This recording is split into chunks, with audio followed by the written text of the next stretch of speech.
Menteri Koordinator Bidang Kemaritiman dan Investasi Luhut Binsar Panjaitan menyarankan agar Presiden terpilih Prabowo Subianto agar tidak membawa orang toksik ke pemerintahan. Pernyataan Luhut itu pun turut direspon oleh Presiden Joko Widodo.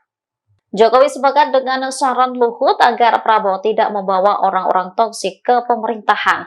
Hal itu disampaikan Jokowi ditemui seusai meresmikan Indonesia Digital Test House di Depok, Jawa Barat pada Selasa 7 Mei 2024. Menurut Kepala Negara, saran Luhut sudah benar. Kendati demikian, Presiden Jokowi akan menjelaskan lebih lanjut alasannya sepakat dengan pernyataan Luhut.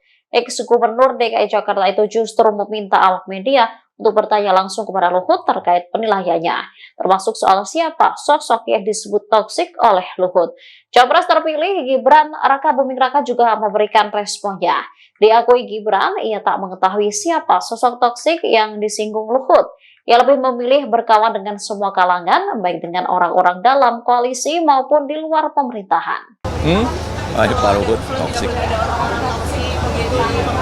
Ya benar dong, benar ya, benar.